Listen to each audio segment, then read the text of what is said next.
ಶುದ್ಧ ಬೆಳದಿಂಗಳ ಕಾವ್ಯದ ಈ ಸಂಜೆಯಲ್ಲಿ ನಮ್ಮ ರವಿ ಸರ್ ಅವರು ತುಂಬ ಈ ಶಾಂತವಾದ ವಾತಾವರಣ, ನಿನ್ನೆ ಮೊನ್ನೆ ಸ್ವಲ್ಪ ಮಳೆ ಆಗಿರ್ಬೇಕೇನೋ, ಒಳ್ಳೆ ವಾತಾವರಣ ಇದೆ. ನಿಮಗೆ ಕಾಣಿಸುತ್ತೋ ಇಲ್ಲೋ, ಅಲ್ಲಿ ಚಂದ್ರನ ಬೆಳದಿಂಗಳು ಎಂಥ ಚಂದ ಅಲ್ವಾ? ಇಂತಹ ಸುಂದರವಾದ ಈ ಪ್ರಾಂಗಣದಲ್ಲಿ, ವಿಶ್ವವಿದ್ಯಾನಿಲಯದ ಈ ಅಂಗಳದಲ್ಲಿ ಬುದ್ಧನ ಶಾಂತಿಯ ಮಾತುಗಳು ತಾಯಿಯ ಜೋಗುಳದಷ್ಟೇ ನಮಗೆ ಪ್ರೀತಿಯಿಂದ ನಮಗೆ ಆಲೈಸ್ತವೆ, ಓಲೈಸ್ತವೆ ಮತ್ತು ಮನಸ್ಸನ್ನು ಶಾಂತಿಗೊಳಿಸ್ತವೆ. ಬುದ್ಧ ಮತ್ತು ಯುದ್ಧ. ಶಾಂತಿಗೆ ಬೇರೆ ಹೆಸರೇ ಬುದ್ಧ, ಯುದ್ಧಕ್ಕೆ ಬೇರೆ ಹೆಸರೇ ಟ್ರಂಪ್ ಅಥವಾ ಇಸ್ರೇಲಿನ ನೇತನ್ಯಾಹು ಅಂತ ಹೇಳ್ಬೋದು. ಈ ಯುದ್ಧಗಳು ಯಾಕೆ? ಹಿಂದೆ ಒಂದು ಕಾಲ ಇತ್ತು, ಶಿಲಾಯುಗದ ಕಾಲದಲ್ಲಿ ಮನುಷ್ಯ ಬದುಕ್ತಾ ಇದ್ದ, ಒಂದು ಜಾಗದಿಂದ ಇನ್ನೊಂದು ಜಾಗ ಆಹಾರವನ್ನು ಹುಡುಕೊಂಡು ವಲಸೆ ಹೋಗ್ತಾ ಇದ್ದ. ಆ ನಂತರದಲ್ಲಿ ಆಹಾರ ಬೆಳೆಯೋದನ್ನ ಯಾವಾಗ ಕಲ್ತನೋ ಆವಾಗ ಒಂದು ಕಡೆ ನೆಲೆ ನಿಂತು ಆತ ಬದುಕನ್ನ ಶುರು ಮಾಡ್ತಾನೆ. ಸಂಪತ್ತಿನ ಆಸೆ, ಎಲ್ಲವನ್ನು ಕ್ರೋಢೀಕರಿಸುವ ಆಸೆ ದುಃಖಕ್ಕೆ ಮೂಲ ಅಂತ ಬುದ್ಧ ಕಂಡುಕೊಳ್ತಾನೆ. ಬುದ್ಧ 2560 ಇಸ್ವಿಯಲ್ಲಿ ಹುಟ್ಕೊಳ್ತಾರೆ. ಅಷ್ಟೊಂದು 2560 ಅಂದ್ರೆ ಕ್ರಿಸ್ತಪೂರ್ವ 6ನೇ ಶತಮಾನದಲ್ಲಿ ಆತ ಹುಟ್ಟುತ್ತಾನೆ. ಈ ನೆಲದ ಮೇಲೆ ಹುಟ್ಟಿ ಎಷ್ಟೊಂದು ವಿಚಿತ್ರವಾದ ಸನ್ನಿವೇಶಗಳನ್ನು ಆತ ನೋಡ್ತಾನೆ. ಅಂದ್ರೆ ಮುಪ್ಪು, ಸಾವು, ಕಾಯಿಲೆಗಳು, ಇವನ್ನೆಲ್ಲ ನೋಡಿದಾಗ ಆತನಿಗೆ ಸನ್ಯಾಸ ಮೂಡಿ ಆತ ಕಾಡಿಗೆ ತೆರಳುತ್ತಾನೆ. ಆದರೆ ಅಂತಹ ಬುದ್ಧನನ್ನು ಕೂಡ, ತನ್ನ ರಾಜಭೋಗವನ್ನು ಬಿಟ್ಟು ಬಂದಂತಹ ಬುದ್ಧನನ್ನ ಕೂಡ ವೈದಿಕ ಶಾಹಿಯಿಂದ ನಾವಿಂದು ರಕ್ಷಿಸ್ಕೋಬೇಕಾಗಿದೆ. ವೈದಿಕ ಶಾಹಿ ಅದಾಗಲೇ ನಮ್ಮ ವಿವೇಕಾನಂದರನ್ನ, ಗಾಂಧೀಜಿಯವರನ್ನ, ಅಂಬೇಡ್ಕರ್ ಅವರನ್ನ, ಬುದ್ಧನನ್ನ ಹೈಜಾಕ್ ಮಾಡ್ತಾ ಇದ್ದಾರೆ.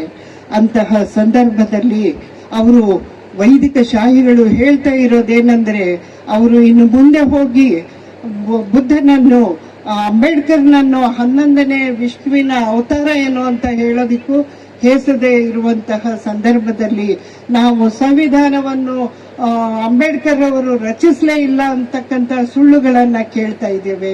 ಇನ್ನೊಂದು ಕಡೆ ಅಂಬೇಡ್ಕರ್ ಅವರ ಸಂವಿಧಾನಕ್ಕೆ ಬದಲಾಗಿ ಮನುವಾದವನ್ನು ತರೋದಿಕ್ಕೆ, ಮನುಶಾಸ್ತ್ರವನ್ನು ಸಂವಿಧಾನ ಮಾಡಕ್ಕೆ ಹೊರಟಿರುವಂತಹ ಒಂದು ಗುಂಪು ನಮ್ಮಲ್ಲಿದೆ. ಆದರೆ ಇವನ್ನೆಲ್ಲ ಮೀರಿ ನಾವು ದೇಶದ ಜನತೆ ಬುದ್ಧನನ್ನು, ಅಂಬೇಡ್ಕರ್ರ ಸಂವಿಧಾನವನ್ನು ಇವತ್ತು ಉಳಿಸಿಕೊಳ್ಳಬೇಕಾಗಿದೆ. ಯಾಕೆಂದ್ರೆ ಸಂವಿಧಾನ ಇಲ್ಲದೆ ಇದ್ರೆ ನಾವಿಲ್ಲ. ಬುದ್ಧನ ಶಾಂತಿ ತತ್ವ ಇಲ್ಲ ಅಂತಂದ್ರೆ ವಿಶ್ವ ನಾಶ ಆಗಿ ಹೋಗುತ್ತೆ. ಪ್ರಪಂಚದ ಶ್ರೇಷ್ಠ ಧರ್ಮಗಳಲ್ಲಿ ಬೌದ್ಧ ಧರ್ಮವೂ ಒಂದು. ಜಾಗತಿಕ ಮಟ್ಟದಲ್ಲಿ ಅದು 2ನೇ ಸ್ಥಾನದಲ್ಲಿದೆ. ಬುದ್ಧ ರಾಮಾಯಣ ಮತ್ತು ಮಹಾಭಾರತಗಳನ್ನ ಬಹಳ ಚೆನ್ನಾಗಿ ಓದ್ಕೊಂಡಿದ್ದ. ಆತ ಹೇಳೋದೇನೆಂದ್ರೆ, ಸೀತೆಯನ್ನ ಕಾಡಿಗಟ್ಟಿದಂತಹ ರಾಮಾಯಣ, ದ್ರೌಪದಿಯನ್ನ ಪಣಕ್ಕಿಡುವಂತಹ ಮಹಾಭಾರತ, ಇವೆಲ್ಲ ಮಹಿಳೆಯನ್ನ 2ನೇ ದರ್ಜೆಯ ಪ್ರಜೆಯನ್ನಾಗಿ ಕಂಡಿವೆ. ಆದರೆ ಬುದ್ಧ ಮಹಿಳೆಗೆ ಅತ್ಯಂತ ಗೌರವದ ಸ್ಥಾನವನ್ನ ಕೊಡ್ತಾನೆ. ಮತ್ತೆ ಮಹಿಳೆಯರಿಗೆ ಸಮಾನ ಲಿಂಗ ಸಮಾನತೆಯನ್ನ ತರುವುದಕ್ಕೆ ಅವರು ಪ್ರಯತ್ನ ಪಡ್ತಾರೆ. ಸಾಮಾಜಿಕ ಅಸಮಾನತೆ, ಮಹಿಳೆಯನ್ನ ಪಣಕ್ಕಿಟ್ಟಿದ್ದನ್ನ ಅವರು ಪ್ರಶ್ನಿಸ್ತಾರೆ. ನೀವು ಕೇಳಬಹುದು, ಅವರು ಮತ್ತೆ ಮಹಿಳೆಯರಿಗೆ ಸಂಘವನ್ನ ಸೇರೋದಿಕ್ಕೆ ಯಾಕೆ ವಿರೋಧಿಸಿದ್ರು ಅಂತ. ಆರಂಭದಲ್ಲಿ ಅವರು ವಿರೋಧಿಸಿದ್ರು, ಆದರೆ ಬರ್ತಾ ಅವರಿಗೆ ಗೊತ್ತಾಯ್ತು, ಅವರ ತಾಯಿಯೇ 2ನೇ ತಾಯಿ ಮಾಯಾವತಿಯವರು ಚಿಕ್ಕ ಮಗು ಇರಬೇಕಾದ್ರೆ ಮಾಯೆ ತೀರಿಕೊಂಡು ಹೋದಾಗ ಅವರ ತಾಯಿ 2ನೇ ತಾಯಿಗೆ ತಾಯಿ ಬಂದು ಕೇಳ್ತಾಳೆ, 5 ಜನ ಭಿಕ್ಕುಣಿಯನ್ನ ಕರ್ಕೊಂಡ್ಬಂದು ನನಗೆ ನೀವು ಸಂಘದ ಸದಸ್ಯರನ್ನಾಗಿ ಮಾಡಬೇಕು ಅಂದಾಗ ಕ್ರಿಸ್ತಪೂರ್ವ 6ನೇ ಶತಮಾನದಲ್ಲಿ ಅವರು ಮಹಿಳೆಯನ್ನ ಸಂಘದ ಸದಸ್ಯರನ್ನಾಗಿ ಮಾಡಿ ನಾವು ದೊಡ್ಡ ಕೆಲಸವನ್ನ ಮಾಡ್ತಾರೆ. ಲಿಂಗ ತಾರತಮ್ಯವನ್ನ ಅಳಿಸ್ತಾರೆ. ನಾವು ಇವಾಗ ಕೇಳ್ತಾ ಇದೀವಿ ಮಹಿಳೆಯರು ಸಂಘ ಕಟ್ತಾ ಇದ್ದಾರೆ ಅಂತ. ಹಿಂದೆಯೂ ಕೂಡ ಸಂಘ ಕಟ್ಟಿದ್ರು. ಅಶೋಕನ ಮಕ್ಕಳು ಬೌದ್ಧ ತತ್ವಗಳನ್ನ ಪ್ರಚಾರ ಮಾಡಲು ಶ್ರೀಲಂಕಾದವರೆಗೂ ಹೋಗ್ತಾರೆ. ಹೀಗೆಲ್ಲ ಪ್ರವಾಸ ಮಾಡಿ ಅವರು ತಮ್ಮ ಮಾನವೀಯ ಮೌಲ್ಯಗಳನ್ನ, ಸಾಮಾಜಿಕ ಅಸಮಾನತೆಯನ್ನ ಹೋಗಲಾಡಿಸುವುದಕ್ಕೆ ಹೋರಾಡಿದಂತಹ ಬುದ್ಧನ ತತ್ವಗಳ ಪ್ರಚಾರ ಮಾಡ್ತಾರೆ. ವೈದಿಕ ಪುರೋಹಿತ ಶಾಹಿಗಳು ಸನಾತನವಾದವನ್ನು ಮೆಟ್ಟಿ ನಿಂತು ವೈಚಾರಿಕ ಮತ್ತು ವೈಜ್ಞಾನಿಕ ಅರಿವನ್ನು ಮೂಡಿಸಿದವರು ಬುದ್ಧನ ಅನುಯಾಯಿಗಳು. ಮನುಷ್ಯ ಶತಶತಮಾನಗಳಿಂದ ಹಲವಾರು ನಾಗರಿಕತೆಗಳನ್ನು ಕಟ್ಟಿ ಬೆಳೆಸಿದ್ದಾನೆ. ಆಹಾರ ಹುಡುಕುತ್ತಾ ಹೊರಟ ಅವರು ತಮ್ಮ ಸಂಸ್ಕೃತಿಯನ್ನು ಕಾಲಕಾಲಕ್ಕೆ ಚೇಂಜ್ ಮಾಡಿಕೊಂಡು ಬದಲಾವಣೆಗಳನ್ನ ಕಂಡುಕೊಳ್ತಾನೆ ಬಂದಿದ್ದಾರೆ. ಈ ಬದಲಾವಣೆಗಳು ಪ್ರಕೃತಿಯ ನಿಯಮ ಅಂತ ಮೊದಲು ಹೇಳಿದವನು ಬುದ್ಧ. ಭೂಮಿಯ ಒಡೆತನ ಬಂತು, ನಾಗರಿಕತೆಗಳು ಬೆಳೆದು ಬಂದುವು. ಒಡೆತನದ ಮೋಹ ಹೆಚ್ಚಿದಂತೆ ಖಾಸಗಿ ಆಸ್ತಿಗಳು ಹುಟ್ಟುಕೊಂಡವು. ಅರಸರು, ಅರಸೊತ್ತಿಗಳು, ಸಾಮ್ರಾಜ್ಯ ಚಕ್ರವರ್ತಿಗಳು ಹುಟ್ಟಿದರು. ಯುದ್ಧಗಳನ್ನು ಸಾರಿದರು. ಯುದ್ಧಗಳು ಸಂಪತ್ತಿನ ಸಂಗ್ರಹ ನೋವುಗಳಿಗೆ ಕಾರಣವಾಯಿತು. ಈ ಎಲ್ಲ ನೋವುಗಳನ್ನ ಹೋಗಲಾಡಿಸೋದಿಕ್ಕೆ ಸಿದ್ಧಾರ್ಥ ಲೋಕದ ದುಃಖ, ರೋಗ, ಮುಪ್ಪು, ಸಾವುಗಳನ್ನು ಕಂಡು ದುಃಖಿತನಾಗಿ ಜನರೆಲ್ಲರಿಗೆ ನೋವಿಲ್ಲದ ಒಂದು ಲೋಕ ಸೃಷ್ಟಿಸುವುದಕ್ಕಾಗಿಯೇ ಅವರು ತನ್ನ ಅರಸೊತ್ತಿಗೆ ರಾಜನ ಸುಖಭೋಗಗಳನ್ನ ತೊರೆದು ಕಾಡಿಗೆ ಹೋಗ್ತಾರೆ. ಹೆಂಡತಿ ಮಕ್ಕಳನ್ನ ಬಿಟ್ಟು ಅರಣ್ಯಕ್ಕೆ ಹೋಗಿ 6 ವರ್ಷಗಳ ಕಾಲ ಉಗ್ರ ತಪಸ್ಸನ್ನು ಮಾಡಿ, ದುಃಖ ದಾರಿದ್ರ್ಯಗಳಿಗೆಲ್ಲ ಆಸೆಯೇ ಮೂಲ ಕಾರಣ. ಅದನ್ನು ನಾವು ಆಸೆಯನ್ನ ಹತ್ತಿಕ್ಕಬೇಕು. ಸಕಲ ಮಾನವ ಜೀವಿಗಳ ಸಮಸ್ಯೆಗಳ ಪರಿಹಾರಕ್ಕೆ ಬುದ್ಧ ನಿಲ್ತಾನೆ.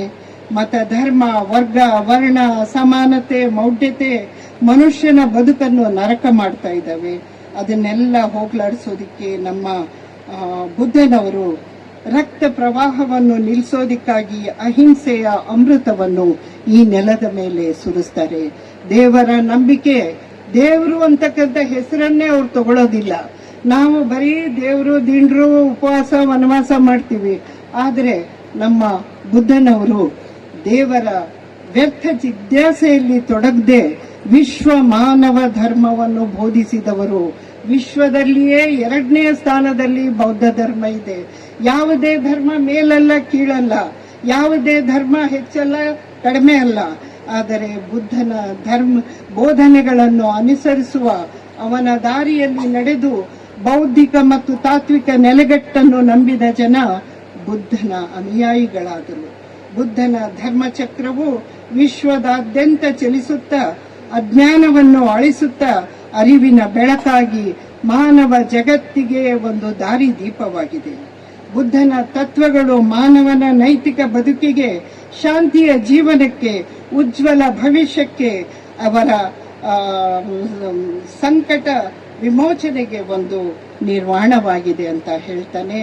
ನಾವು ಬುದ್ಧ ಧರ್ಮವು ಅಶೋಕನ ಮೌರ್ಯ ಸಾಮ್ರಾಜ್ಯದಿಂದ ಹಿಡಿದು ಜಂಬೂ ದ್ವೀಪದವರೆಗೆ, ಶ್ರೀಲಂಕಾ ಅಲ್ಲಿಗೆ ಬೆಳಗಿ ವಿಶ್ವದ ಎಲ್ಲೆಡೆಗೆ ಬೆಳಗಿದಂತಹ ಮತ್ತು ಕಾನಿಷ್ಕ, ಹರ್ಷವರ್ಧನ, ಪಾಲದೊರೆಗಳು ಹಲವಾರು ರಾಜಾಶ್ರಯಗಳಲ್ಲಿ ಬೆಳಗಿದ ಬುದ್ಧ ಧರ್ಮವು ಅತ್ಯಂತ ಮಾನವೀಯವಾದ ಧರ್ಮವಾಗಿ ಅಂಬೇಡ್ಕರ್ ರವರವರೆಗೆ ಅತ್ಯಂತ ಶ್ರೇಷ್ಠ ಧರ್ಮವಾಗಿ ಅದು ಬೆಳಗಿದೆ. ಜೀವಪರ ನಿಲುವಿನ ಪ್ರಜಾಸತ್ತಾತ್ಮಕ ಮೌಲ್ಯಗಳನ್ನುಳ್ಳ, ಭಿನ್ನ ಭೇದಗಳಿಲ್ಲದ ಜೀವ ಕಾರುಣ್ಯದ ನೈತಿಕ ಮೌಲ್ಯಗಳ ವಿಚಾರಧಾರೆಗಳು ವಿಶ್ವದ ಗಮನವನ್ನು ಸೆಳೆದಿವೆ. ಬುದ್ಧನ ಧರ್ಮೋಪದೇಶಗಳು ಸೀಮಾತೀತವಾಗಿವೆ. ಅದಕ್ಕೆ ಸೀಮೆಗಳೇ ಇಲ್ಲ. ಸರ್ವಕಾಲಿಕ ಮತ್ತು ಸಾರ್ವಜನಿಕವೂ ಆಗಿವೆ. ಸರ್ವಜನ ಸುಖಿನೋ ಭವತ್ತು ಅನ್ನೋದು ನಮ್ಮ ಬುದ್ಧನವರ ಒಂದು ಸಂದೇಶವಾಗಿದೆ. ಇಂದಿನ ಜಾಗತಿಕ ನಾಗರಿಕ ಜಗತ್ತಿನಲ್ಲಿ ಪ್ರಜಾಪ್ರಭುತ್ವದ ರಕ್ಷಕರೆಂದು ಕರೆಸಿಕೊಳ್ಳುವಂತಹ ಅಮೆರಿಕದಂತಹ ಇಸ್ರೇಲಿನಂತಹ ದೇಶಗಳು ಮಕ್ಕಳ ಹಂತಕರಾಗಿ ಪರಿವರ್ತನೆ ಆಗ್ತಾ ಇದ್ದಾರೆ. ಕಳಿಂಗದ ಯುದ್ಧವನ್ನು ಬಿಟ್ಟು ಬಂದಂತಹ ಬುದ್ಧ ಒಂದು ಕಡೆಯಾದರೆ, ಯುದ್ಧವನ್ನು ವಿನಾಕಾರಣ ಮಕ್ಕಳನ್ನು ಸಾಯಿಸುತ್ತಿರುವಂತಹ ಅತ್ಯಂತ ಹೇಸಿ ಕೆಲಸವನ್ನು ಮಾಡ್ತಕ್ಕಂಥ ಸರ್ವಾಧಿಕಾರಿ ಧೋರಣೆಗಳು, ನಿರ್ಬಂಧಗಳು ಮತ್ತು ಅದು ನಡೆಸುತ್ತಿರುವ ದಾಳಿಗಳನ್ನು ನಾವು ಸರ್ವಾಧಿಕಾರದ ಈ ಪರಮಾಧಿಕಾರವನ್ನು ನೋಡ್ತಾ ಇದ್ದೇವೆ. ವಿಶ್ವಸಂಸ್ಥೆಯಂತಹ ಸಂಸ್ಥೆಗಳಿದ್ದು ಸಹ ಅಂತಾರಾಷ್ಟ್ರೀಯ ಮಟ್ಟದಲ್ಲಿ ಶಾಂತಿ ಕಾಪಾಡಲು ಹುಟ್ಟಿಕೊಂಡಿದ್ದರೂ ಸಹ, ವಿಶ್ವಸಂಸ್ಥೆಯಂತಹ ಸಂಸ್ಥೆಗಳಿದ್ದರೂ ಸಹ ಬಲಿಷ್ಠ ರಾಷ್ಟ್ರಗಳ ಧೂರ್ತತನವನ್ನು ನಾವು ಇಂದು ಮೂಕ ಪ್ರೇಕ್ಷಕರಾಗಿ ನೋಡ್ತಾ ಇದ್ದೇವೆ. ಮೂಕ ಪ್ರೇಕ್ಷಕರಾಗಿ ನೋಡುವುದಂದ್ರೇನು? ಅನ್ಯಾಯವನ್ನು ಸಹಿಸುವುದು ಕೂಡ ಒಂದು ಪಾಪವಾಗಿದೆ. ಅನ್ಯಾಯವನ್ನು ಸಹಿಸಕೂಡದು. ಇವತ್ತು ಕಾರ್ಮಿಕ ದಿನಾಚರಣೆ ಮತ್ತು ಇವತ್ತು ಬುದ್ಧ ಪೂರ್ಣಿಮೆಯ ದಿನ ನಾವು ಒಂದು ಶಪಥ ಮಾಡಬೇಕು. ಅನ್ಯಾಯವನ್ನು ಕಂಡಾಗ ನಾವು ಅದನ್ನ ಸುಮ್ಮನೆ ಸಹಿಸುವುದಿಲ್ಲ. ಅಲ್ಲಿ ನಾವು ಪ್ರತಿಭಟನೆಯ ಒಂದು ಧ್ವನಿಯನ್ನು ಸೇರಿಸಬೇಕಾಗಿದೆ. ನೀವು ಊರಿನ ಜನರು, ಮಕ್ಕಳು, ಶಿಕ್ಷಕರು ಮತ್ತು ವಿದ್ಯಾರ್ಥಿನಿಯರು, ವಿದ್ಯಾರ್ಥಿಗಳು ಎಲ್ಲರೂ ಇದ್ದೀರಾ. ನಾವು ಅನ್ಯಾಯದ ವಿರುದ್ಧ ಸುಮ್ಮನೆ ಕೂತ್ಕೊಂಡ್ರೆ ನಾವು ಬುದ್ಧನನ್ನ ಕೊಂದಂತೆ. ಬುದ್ಧನನ್ನ ನಾವು ಮೌನವಾಗಿ ಆಚರಿಸೋಣ. ಬುದ್ಧ ಅಮೆರಿಕದ ಈ ನಡೆಯನ್ನು ಅಂತಾರಾಷ್ಟ್ರೀಯ ಕಾನೂನಿನ ಒಂದು ಉಲ್ಲಂಘನೆಯಾಗಿದ್ರೂ ಸಹ ಯುದ್ಧ ಕ್ಷಿಪಣಿಗಳನ್ನು ಬಳಸಿ ಮಕ್ಕಳ ಶಾಲೆ, ಆಸ್ಪತ್ರೆ, ಮನೆ ಹಾಗೂ ವ್ಯಕ್ತಿಗಳನ್ನು ನಾಶಪಡಿಸ್ತಾ ಇರುವಂತಹ ದೊಡ್ಡ ಮಟ್ಟದಲ್ಲಿ ಕೆಲಸವನ್ನ ಮಾಡ್ತಾ ಇದ್ದಾರೆ. ಅದಕ್ಕೆ ಯಾವುದೇ ದೇಶ, ಎರಡು ದೇಶಗಳ ಮಧ್ಯದ ಯುದ್ಧಗಳನ್ನು ಈ ದೇಶ ಬಗೆಹರಿಸುತ್ತದೆಯೇ ಅಥವಾ ಆ ದೇಶ ಬಗೆಹರಿಸುತ್ತದೆಯೇ ಎಂಬ ಪ್ರಶ್ನೆ ಅಲ್ಲ. ಅದು ಸಮಸ್ಯೆಯನ್ನು ಪರಿಹರಿಸುವುದಿಲ್ಲ, ಬದಲಾಗಿ ತನ್ನ ವ್ಯಾಪಾರಿ ಉದ್ದೇಶಗಳನ್ನು ಮಾತ್ರ ನೀಗಿಸಿಕೊಳ್ಳುತ್ತಿದೆ. ಅದು ತನಗೆ ಬೇಕಾದ ಪೆಟ್ರೋಲ್ ಮತ್ತು ಯುರೇನಿಯಂಗೋಸ್ಕರ ಯುದ್ಧ ಮಾಡ್ತಾ ಇದೆಯೇ ಹೊರತು ಆಯಾ ದೇಶಗಳ ಒಳಿತನ್ನು ಬಯಸಿ ಅದು ಯುದ್ಧ ಮಾಡ್ತಾ ಇಲ್ಲ. ಆದ್ದರಿಂದ ಹಿಂಸೆ, ಕೊಲೆ, ಪಾತಕ ಇವು ಯುದ್ಧ ಅಲ್ಲದೆ ಮತ್ತೇನು? ಎರಡು ಜಾಗತಿಕ ಯುದ್ಧಗಳು ನಡೆದಿವೆ. ಅದರಲ್ಲಿ ನಾಗರಿಕರನ್ನು ನಾವು ಕಳ್ಕೊಂಡಿದ್ದೇವೆ. ಮೊದಲನೇ ಮಹಾಯುದ್ಧದಲ್ಲಿ ಸುಮಾರು 15ರಿಂದ 22 ಮಿಲಿಯನ್ ಜನ ಸತ್ತಿದ್ದಾರೆ. ಎರಡನೆಯ ಯುದ್ಧದಲ್ಲಿ ಸುಮಾರು 70ರಿಂದ 85 ಮಿಲಿಯನ್ ಜನ ಸಾವಿಗೀಡಾಗಿದ್ದಾರೆ. ಇಂತಹ ಬಡತನ, ಜನಾಂಗೀಯ ಹತ್ಯೆ ಇವೆಲ್ಲವುಗಳ ವಿರುದ್ಧವಾಗಿ ನಾವಿಂದು ಹೋರಾಟ ಮಾಡಬೇಕಾಗಿದೆ. ಅದಕ್ಕೆ ಯುದ್ಧವೆಂದರೆ ಕೇವಲ ಬೆಂಬಲ ದಾಳಿ ಅಲ್ಲ, ಬದಲಾಗಿ ಆರ್ಥಿಕ ಮತ್ತು ವೈದ್ಯಕೀಯ ವ್ಯಾಪಾರ ಬಹಳ ಕೆಟ್ಟದಾಗಿ ನಡೀತಾ ಇದೆ. ನಮಗೆ ಜೀವ ಪೋಷಕ ಔಷಧಿಗಳಾದ ಔಷಧಿಗಳನ್ನು ಈ ರಾಷ್ಟ್ರಗಳು ತಡೆಗಟ್ಟಿ ಅವನ್ನ ಕೊರೋನಾದ ಔಷಧಿ ಕಂಡುಹಿಡಿದು ಸಹ ಬಿಡುಗಡೆ ಮಾಡ್ತಾ ಇಲ್ಲ. ಕ್ಯಾನ್ಸರ್ಗೆ ಔಷಧಿ ಕಂಡುಹಿಡಿದ್ರು ಸಹ ಬಿಡುಗಡೆ ಮಾಡ್ತಾ ಇಲ್ಲ. ಇಂತಹ ಸಂದರ್ಭದಲ್ಲಿ ನಮ್ಮ ಮೌನ ಏನನ್ನ ಸೂಚಿಸುತ್ತೆ?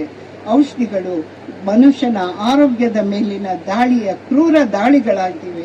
ಯುದ್ಧದ ಪರಿಣಾಮ ಮಹಿಳೆಯರ ಮೇಲೆ ಗಂಭೀರವಾಗಿ ಆಗಲಿದೆ. ಯುದ್ಧ ಕೇವಲ ಗಡಿಯಲ್ಲಿ ನಡೆಯುವುದಿಲ್ಲ, ಅದು ನಮ್ಮ ಮನೆಯ ಅಡಿಗೆ ಮನೆಗೂ ಕೂಡ ಪ್ರವೇಶ ಮಾಡ್ತಾ ಇದೆ. ಅಡಿಗೆ ಅನಿಲ ಇವತ್ತೆಷ್ಟು ದುಬಾರಿ ಆಗ್ತಾ ಇದೆ, 900 ರೂಪಾಯಿ ಇವತ್ತು ಹೆಚ್ಚಿಗೆ ಮಾಡಿದ್ದಾರೆ. ಇಂತಹ ಯುದ್ಧ ಕಾಲದಲ್ಲಿ ನಾವು ಬುದ್ಧನ ಶಾಂತಿಯ ಕಿರಣದ ಅವಶ್ಯಕತೆ ಈ ಲೋಕಕ್ಕೆ ಇದೆ. ಯುದ್ಧಕೋರ ಮನಸ್ಥಿತಿಯ ವಿರುದ್ಧ ಮಾನವ ಜನಾಂಗದ ಹೋರಾಟವೇ ಅರಿವಿನ ಒಂದು ಹೋರಾಟ, ಬೆಳಕಿನ ಒಂದು ಕಿರಣವಾಗಿದೆ ಅಂತ ನಾನು ಹೇಳಕ್ ಬಯಸ್ತೇನೆ. ಅಧಿಕಾರದ ದರ್ಪದ ಸರ್ವಾಧಿಕಾರಿ ನಡೆಗಳನ್ನ ಬುದ್ಧನ ಒಂದು ಸಂದೇಶದಿಂದ ನಾವು ಕೊನೆಗೊಳಿಸಬೇಕಾಗಿದೆ. ದೇಶದ ಗಡಿ ಜನರನ್ನು ವಿಭಾಗಿಸಬಹುದೇ ಹೊರತು ಜನರ ನೋವು, ಸಂಕಟ ಎಲ್ಲವೂ ಕೂಡ ಲೋಕದಲ್ಲಿ ಒಂದೇ ತೆರನಾಗಿದ್ದಾವೆ. ಲೋಕದಲ್ಲಿ ನಾವು ಯುದ್ಧಗಳನ್ನು ಮಾಡದೆ ನಾವು ಏನನ್ನ ಮಾಡಬೇಕು ಅಂದ್ರೆ ಬುದ್ಧನ ಸಂದೇಶಗಳನ್ನ ಸಾರಬೇಕಾಗಿದೆ. ನಾನೊಂದು ಕವಿತೆ ಬರೆದಿದ್ದೆ, ಬುದ್ಧ ಸಂದೇಶ ಅಂತ. ಆ ಕವಿತೆಯನ್ನು ಓದುವುದರ ಮೂಲಕ ನನ್ನ ಮಾತುಗಳಿಗೆ ವಿರಾಮ ಹೇಳ್ತೇನೆ. ಬುದ್ಧ ಸಂದೇಶ. ಬುದ್ಧ ಹೇಳುತ್ತಿದ್ದ ಆಸೆಯೇ ದುಃಖದ ಮೂಲ. ಹೊರಗಿನಿಂದ ಬಂದ ಆ ವ್ಯಾಪಾರಿ ಮಾಯಾ ಜಾಲ, ಡಾಲರ್ ಲೆಕ್ಕಾಚಾರ ಇಂದ್ರ ಸಭೆಯಲ್ಲಿ ಸ್ವರ್ಗ ಸುಖ, ದೇವಲೋಕವೆಲ್ಲ ಖಾಲಿ ಖಾಲಿ. ಮೋಕ್ಷ ಮರೀಚಿಕೆ, ಕಂಪನಿಗಳದೇ ಕಾರುಬಾರು. ಇಂದ್ರ ಸಭೆಯ ರಿಮೋಟ್ ಹಿಡಿದು ಕುಬೇರರಾಗುವ ಬಯಕೆ. ಇಂದ್ರ ಸಭೆಯ ರಿಮೋಟ್ ಹಿಡಿದು ಕುಬೇರರಾಗುವ ಬಯಕೆ. ಬಹುಮುಖದ ಅಡ್ಜಸ್ಟ್ಮೆಂಟ್, ಸಾವಿನ ಭಯ, ಮೋಕ್ಷದ ಸುಖ ಎರಡೂ ಕಾಡಲಿಲ್ಲ ಡಾಲರ್ಗೆ. ಹುಚ್ಚು ಕುದುರೆಯ ಬೆನ್ನೇರಿ ತಿರುಗುತ್ತಿದೆ ಹೀಗೆಯೇ. ಅಹಂಕಾರದ ಅಮಲೇರಿದವನೇ ಪರಿಸರ, ಬುದ್ಧಿ, ಸಂಪತ್ತುಗಳ ಸಹಿತ ಬುದ್ಧ ಸಂದೇಶಗಳ ಒತ್ತೆ ಇಟ್ಟು ಮಾಯಾ ಜಾಲದಲ್ಲಿ ಸಿಲುಕಿ ಒಪ್ಪಂದಗಳಿಗೆ ಮುದ್ರೆ ಹಾಕಿ ಹಪಿಸಿ ಆಸೆ ಪಟ್ಟು ಎಲ್ಲವನ್ನೂ ಕಳೆದುಕೊಳ್ಳುವ ನಮಗಿನ್ನೂ ಅರ್ಥವಾಗಿಲ್ಲವೇ? ಎಲ್ಲವನ್ನೂ ಕಳೆದುಕೊಳ್ಳುವ ನಮಗಿನ್ನೂ ಅರ್ಥವಾಗಿಲ್ಲವೇ? ದುಃಖದ ಮೂಲ ಆಸೆ ಎಂಬ ಬುದ್ಧನ ಸಂದೇಶ. ದುಃಖದ ಮೂಲ ಆಸೆ ಎಂಬ ಬುದ್ಧನ ಸಂದೇಶ. ನಮಸ್ಕಾರ.